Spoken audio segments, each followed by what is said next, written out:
Hola chicos y chicas, ¿qué tal? Bienvenidos a este nuevo vídeo sobre el tema del clima. Vamos a dividir este tema en dos vídeos, uno primero en el que trataremos un poquito la introducción y hablaremos de los elementos que influyen en el clima, el viento, la presión, etcétera. Y luego haremos un segundo vídeo en el que hablaremos un poquito más en concreto de los climas que tenemos en la Tierra, por lo menos algunos de ellos, los principales de cada una de las zonas climáticas. Y posteriormente, pues en ese mismo vídeo hablaremos sobre cómo el clima interacciona con el ser humano y cómo el ser humano también con el clima y las distintas catástrofes climáticas que podemos encontrarnos. Bueno, vamos a empezar. Lo primero, vamos a hablar un poquito. A ver, la atmósfera sabemos que es una capa de gases que hay alrededor de la Tierra, que ya sabemos que mide más de 1000 kilómetros y está protegiendo y envolviendo la Tierra. Aunque tiene varias capas, nos vamos a centrar solamente en dos de ellas. La troposfera, que es la capa más cercana a nosotros, es por la que nos movemos, en la que tienen lugar los fenómenos meteorológicos, en las que se forman las nubes, en las que llueve, etcétera. Y luego tenemos la estratosfera, que está por encima y que es importante porque en ella se encuentra la capa de ozono, que nos protege de las radiaciones ultravioletas. Cuando hablemos de catástrofes y demás y del cambio climático, veremos la importancia de esta capa de ozono que nos protege. Pero antes de empezar hay una cosa muy importante, antes de empezar a meternos ya en materia, que es diferenciar entre lo que es el tiempo y el clima, porque aunque lo solemos utilizar de la misma manera, lo solemos utilizar igual, son muy diferentes. El tiempo atmosférico es el estado de la atmósfera en un lugar, pero en un momento concreto. Es decir, oye, ¿cuál es el tiempo ahora? ¿Qué tiempo nos va a hacer mañana? ¿Vale? Es indiferente, puede ser el que sea. Ahora mismo llueve y dentro de un rato hace sol. El tiempo ha cambiado. En cambio, cuando hablamos de clima, hablamos a largo plazo. Es el estado de la atmósfera en un lugar concreto, pero durante mucho tiempo. Como por ejemplo, en verano en Valencia no llueve. Es decir, el clima mediterráneo implica que en esas zonas donde hay clima mediterráneo no llueve apenas en verano. En cambio, en el clima oceánico, durante todo el año suele llover. En el clima ecuatorial hace calor durante todo el año y hay poca diferencia de temperatura entre el día y la noche. Es decir, como veis, el tiempo atmosférico nos habla de un momento concreto, pues el tiempo para hoy, el tiempo para mañana, el tiempo en este momento que puede ser distinto del de dentro de una hora, pero cuando hablamos de clima estamos hablando a muy largo plazo. El clima puede variar, de hecho va variando, pero muy despacito, ¿vale? Entonces, el clima que tenemos, en el que vivimos, tiene unas características que se repiten año tras año. Bueno, pero ¿de qué hablamos? Cuando hablamos de clima y del tiempo, nos solemos fijar en una serie de variables que son las que nos permiten deducir o utilizarlas para ver el tipo de clima en el que estamos y darles un nombre. Bueno, pues son cuatro los principales factores en los que nos basamos. El primero fundamental es la temperatura, el segundo las precipitaciones, son los dos básicos, y luego también tenemos la presión atmosférica que nos originará los vientos. Los vientos, bueno, la presión atmosférica nos origina los vientos y también la cantidad, la probabilidad de precipitaciones en muchos casos. Vamos a centrarnos en la temperatura, que podemos hablar de la temperatura como la cantidad de calor que se encuentra en el aire de la atmósfera. Es decir, cuánto calor tiene el aire de la atmósfera. Lo medimos mediante termómetro, esto es muy sencillo y normalmente se expresa en grados Celsius. También se puede expresar en grados Fahrenheit, sobre todo en el mundo anglosajón. Pero en prácticamente todo el mundo se utiliza los grados Celsius porque son muy básicos. El 0 es la temperatura en la que el agua se convierte en hielo y 100 es la temperatura en la que el agua hierve. Entre ellos tenemos 100 grados diferentes. La forma en que funcionan los grados Fahrenheit son algo más complejos, pero así que simplemente nos quedamos con los Celsius. Cuando vemos un mapa, podemos marcar en él las diferentes temperaturas que hay en cada uno, pero en vez de marcar mediante puntos, lo utilizamos una serie de líneas que se llaman isotermas. Como podéis ver en esta imagen, son una serie de líneas que unen y delimitan, acotan zonas que tengan la misma temperatura. Podéis ver en este mapa de la península ibérica como tenemos ahí una serie de isotermas que van pues desde los 4 grados, creo que es la más baja, hasta los 18 aproximadamente. Pues en esas zonas, en ese momento concreto o en esa media, es la temperatura que delimitan esas líneas. A lo largo del planeta, en el planeta, vamos a tener diferentes temperaturas dependiendo de una serie de factores, no solamente en el momento, sino en general. El primero de ellos es la latitud. Recordad que la latitud es la distancia que va desde el ecuador hasta un paralelo cualquiera. Entonces, cuanto más cerca estamos del ecuador, más altas van a ser las temperaturas, porque en la zona del ecuador los rayos solares caen de forma casi perpendicular, de tal manera que tienen que atravesar menos atmósfera, pierden menos potencia y son más potentes. En cambio, cuando nos vamos alejando del ecuador, caen de forma más oblicua, tienen que atravesar más capa de atmósfera y por lo tanto pierden intensidad. Por otro lado, la distancia al mar. La Tierra, el aire se van a calentar mucho más, calentar y enfriar mucho más rápido que las aguas, con lo cual nos permite templar el tiempo, templar la temperatura. Cuanto más lejos estemos del océano y de los mares, más rápidamente se darán los cambios de temperatura. Por eso las zonas más cercanas al mar, en las zonas de costa, las temperaturas, por ejemplo, entre el día y la noche, varían, pero mucho menos que cuando estamos muy lejos de el mar. Y lo mismo, esos cambios son mucho menores cuando estamos hablando de cambios a lo largo del año.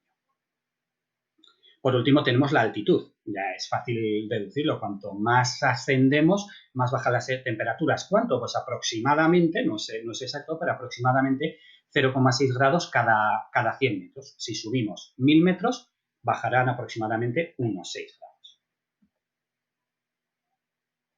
Así pues, centrándonos en un poquito en este tema de las temperaturas, vamos a ver que vamos a dividir la Tierra en 5 zonas climáticas. Vamos a tener una zona cálida que está entre ambos trópicos. En ellos los rayos del sol caen casi perpendicularmente durante todo el año, así que las temperaturas van a ser cálidas durante todo el año y la diferencia de temperatura entre el día y la noche va a ser mínima. Entre los trópicos y los círculos polares tenemos lo que se denomina la zona templada. Los rayos de sol caen más oblicuos, cambia la forma en que caen los rayos de sol a lo largo del año, al tener el eje de la Tierra inclinado, y entonces las temperaturas son algo más bajas que en el Ecuador y van a sufrir más cambios, sobre todo entre el día y la noche, sobre todo en invierno y a lo largo del año. Y por último tenemos las zonas que están por encima del círculo polar ártico y por debajo del círculo polar antártico, que son las llamadas zonas frías, las zonas que están en los círculos polares. Los rayos de sol van a llegar muy oblicuos durante todo el año y las temperaturas van a ser muy frías en esta zona. Bueno, pues a la hora de clasificar los climas nos vamos a basar mucho en esas zonas climáticas, como veremos enseguida. El siguiente factor que tenemos es el factor de las precipitaciones. Primero, para tener precipitaciones necesitamos que haya humedad. ¿Y qué es la humedad? Pues la humedad es la cantidad de vapor de agua que contiene el aire. Cuanto más vapor de agua hay, mayor es la humedad. Cuanto menos, más seco está todo. ¿Qué va a ocurrir? Bueno, pues lo que vemos es que primero tenemos un vapor de agua que sube a la atmósfera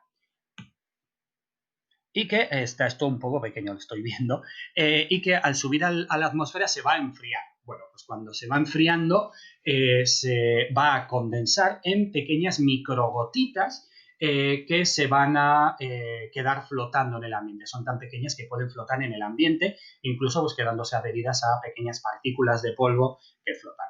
Conforme va enfriándose más el ambiente, por la razón que sea, se enfría, entonces la cantidad de vapor de agua, la cantidad de microgotas que puede aguantar es menor. Esas microgotas se van juntando unas alrededor de otras, formando pequeños cristalitos de hielo que ya no pueden mantenerse flotando en el aire y precipitan. En ese momento, si hace suficiente frío, precipitarán en forma de hielo o de granizo, si son si son lo suficientemente grandes, y si no, esos cristalitos de hielo se convierten en gotas de agua que caen a la tierra. Esos serán las precipitaciones que caen. Bueno, pues las precipitaciones, ¿cómo se miden? Se miden con los pluviómetros, que son estos aparatitos que veis aquí. lo que hacen es recoger una cantidad de agua en un espacio determinado. ¿Y cómo se expresa esa cantidad de agua? Se expresa en milímetros o en litros por metro cuadrado, es decir, cuántos litros de agua han caído en un espacio de 1 metro cuadrado. Si antes hemos hablado de las isotermas, también vamos a tener en los mapas zonas de igual precipitación, por ejemplo, media anual o lo que va a caer a lo largo de un día, que se marcan mediante unas líneas que en este caso se llaman isoyetas. Importante recordar isoyetas, es un nombre curioso, pero hay que recordarlo. Puede llover por distintas causas. Vamos a centrarnos en 3. La primera de ellas es por un calentamiento del aire. Tenemos una zona que puede estar húmeda, pero tenemos mucho sol. Si tenemos mucho sol, va a haber una fuerte evaporación, y si tenemos una fuerte evaporación, vamos a formar nubes. Cuando esas nubes se condensan, ganan altura y se mueven a otra zona y se enfrían más, pues se produce la precipitación. Entonces, primer caso, por calentamiento de aire. Una fuerte evaporación forma las nubes y precipita. Segunda, una masa de aire húmedo con nube, lo que sea, se encuentra con una montaña alta, con lo cual para poder sobrepasarla se va a elevar. Como sabemos que cuanto mayor sea la altura, menor es la temperatura, pues conforme se van elevando se van enfriando. Si se van enfriando, llega un momento en el cual empiezan a precipitar. ¿En qué ladera? En la ladera que está expuesta al viento, es decir, hacia donde lanza el viento las nubes. Esa es la ladera que se llama de Barlovento. Entonces, en esa ladera caerá, pero en la otra ladera, la que se llama de sotavento, la que está a resguardo de los vientos, va a llover muchísimo menos. ¿Por qué? Porque ya han soltado todo en la ladera de Barlovento. Y por último, el contacto entre una masa de aire a diferente temperatura. Si tenemos una masa de aire cálido, muy húmedo, que es más ligero, que se encuentra con otra más fría, pues la masa cálida tenderá a pasar por encima de la anterior. Para pasar por encima de la anterior, ascenderá y se enfriará. En ese momento en el que se enfría, se forman las precipitaciones. Este caso suele darse, por ejemplo, mucho en las tormentas de verano y demás. Vale, así que ya hemos visto esas 3 formas. Vale, ¿y cuáles son los factores que nos llevan en el planeta a que en una zona llueva más y en otras menos? Porque eso lo sabemos, hay zonas donde llueve mucho y hay zonas donde prácticamente no llueve a lo largo del año. Bueno, pues lo primero, la latitud. Cuanto más cerca estamos del Ecuador, más llueve. ¿Por qué? Porque las temperaturas son más elevadas. Si hay más calor, hay más evaporación. Y si hay más evaporación, hay más nubes. Y si hay más nubes, hay más lluvias. Segundo lugar, la altitud. En las zonas montañosas y zonas elevadas hay más precipitaciones, por lo que acabamos de explicar. Y en tercer lugar, la distancia a la costa. La zona donde se genera la mayor humedad del planeta es en el mar y el océano, donde se generan las nubes, con lo cual allí es donde más van a descargar. Conforme se vayan alejando, no pueden recargarse las nubes. También los vientos dominantes y las corrientes marinas van a tener una cierta influencia. En tercer lugar, tenemos la presión, que es el peso del aire en un lugar determinado. Al fin y al cabo, el aire pesa, aunque no lo parezca, pero pesa. Y cuanto más pesa, mayor es la presión.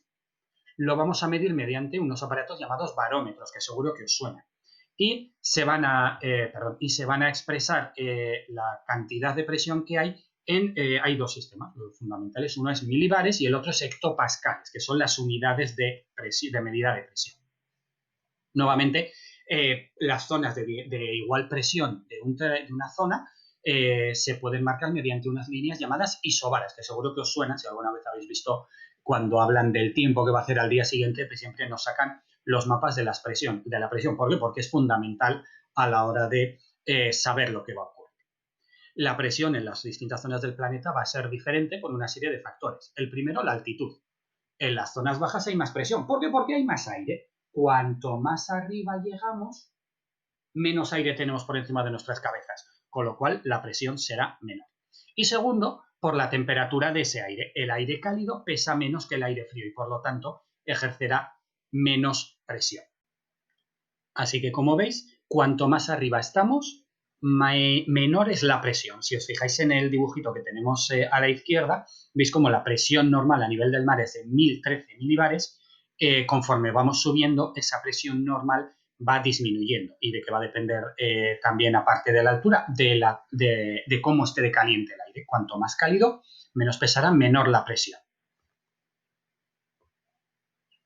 Como acabamos de decir, a nivel del mar la presión normal es de 1013 hectopascales. Entonces, hectopascales o milibares, ¿vale? Se puede poner de las dos formas. En las zonas en que la presión es superior a esos 1013, se da lo que se denomina altas presiones, que es lo que se suele llamar anticiclones, ¿vale? Seguro que lo habéis visto y habéis oído hablar de los anticiclones y las borrascas un montón de veces. Este tipo de presión más alta lo que va a hacer es que nos dé un tiempo estable y seco, ¿vale? Cuando tenemos una presión superior a 1013 y cuanto más alta sea, mejor tiempo vamos a tener, tiempo más estable y seco. En cambio, las zonas que estén por debajo de 1013 se denominan bajas presiones, es decir, borrascas. Estas, a la contra que las altas presiones de los anticiclones, nos originan tiempo inestable y lluvias. Así que ya sabéis, cuando veáis el tiempo y veáis que tenemos un fuerte anticiclón por encima de la península ibérica, bueno, pues entonces ya sabemos que vamos a tener buen tiempo. En cambio, si vemos una borrasca encima, pues bueno, sabemos que lo más seguro es que tengamos lluvia, sobre todo cuando todo esto va unido a los frentes que tenemos en esta zona, como podéis ver, esos frentes de aire frío o aire cálido, tenéis ahí mediante triangulitos azules y circulitos rojos que nos lo indican. Bueno, pues mediante esos sistemas es como podemos saber el tiempo que va a hacer, aparte de otras muchas cosas, para lo cual hay que estudiar y dedicarle más tiempo. Por último, el último elemento del clima que tenemos es el viento, que es muy dependiente de la presión. Ahora vais a ver por qué. Bueno, pues el viento que es, pues no es más que una masa de aire que se mueve. ¿Qué es el viento? Aire en movimiento. Así de sencillo. ¿Y por qué se forma? Pues ahora lo vamos a ver, pero lo primero, ¿con qué lo podemos medir? Mediante anemómetros. Esos aparatitos son una especie de cazoletas que van girando, aunque hay también algunos que funcionan mediante un ventilador, entonces cuanto más rápido se mueve, se sabe que más rápido va el viento. ¿Y desde dónde viene el viento? Pues lo sabemos mediante las veletas. Tenéis ahí la imagen, la típica veleta con un gallito encima que nos indica desde dónde. ¿A qué velocidad va el viento? Bueno, pues eso se suele expresar mediante la unidad de kilómetros hora, aunque también se puede utilizar la expresión de la unidad de metros por segundo, pero lo habitual suele ser los kilómetros por hora. El origen del viento. ¿Por qué se forma el viento? Pues por las diferencias de presión atmosférica. Por eso, si os acordáis, os acabo de decir que está tan unido el viento y la presión atmosférica. Sopla de zonas de alta presión a zonas de baja. Y cuanto mayor es la diferencia, mayor será la fuerza del viento, sobre todo si está concentrado en zonas más pequeñas. Estáis viendo ahí esa imagen de una serie de isóbaras. Cuanto más juntas están las isóbaras, más desciende la presión en menos espacio. Pues cuanto más descienda en menos espacio, mayor será esa fuerza del viento. Y vamos a tener tipos diferentes de viento. Siempre pensamos en el viento sin más, pero vamos a tener vientos de diversos tipos. Los primeros tenemos los vientos constantes, por ejemplo, los alisios. Son los que siempre van a soplar en la misma dirección, no cambian. Los alisios van desde los trópicos al Ecuador y han sido fundamentales en la navegación a lo largo de los siglos. Otros que tenemos son los vientos diarios, los vientos que cambian a lo largo del día. Si habéis estado alguna vez en la playa, pues habréis comprobado que durante el día tenemos la brisa que nos sopla desde el mar hacia la tierra. Y en cambio por la noche es al revés, sopla de la tierra hacia el mar. ¿Por qué? Pues como podéis ver en la imagen, porque el aire caliente que está en la tierra tiende a ir hacia el mar y el aire frío pues tenderá a ir hacia la tierra. Luego por la noche pues ocurre justo lo contrario.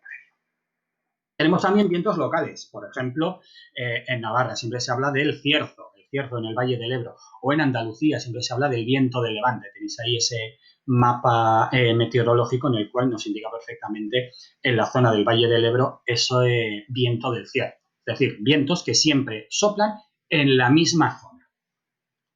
Y por último tenemos los vientos estacionales, que cambian de dirección según las estaciones. Muy típico de este tipo de vientos son los monzones que se dan en el sureste de Asia, en toda la zona, pues eso, India, Malasia, Camboya, Filipinas, etc. En verano van a soplar desde el Océano Índico y como vienen desde el océano, vienen cargados de humedad. Al venir cargados de humedad, van a descargar muchas lluvias. Son las lluvias potentes de los monzones. Pero en invierno soplan justo en dirección contraria desde China.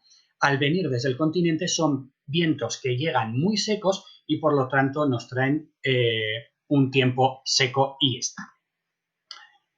Bueno, pues estos son los elementos que hemos visto del clima. Nos queda ver lo siguiente, que es explicar, bueno, qué climas vamos a tener en la Tierra a merced de todos estos elementos que hemos hablado. Pero eso lo vamos a ver en el siguiente vídeo. Así que os emplazo a verme dentro de poquito en el próximo.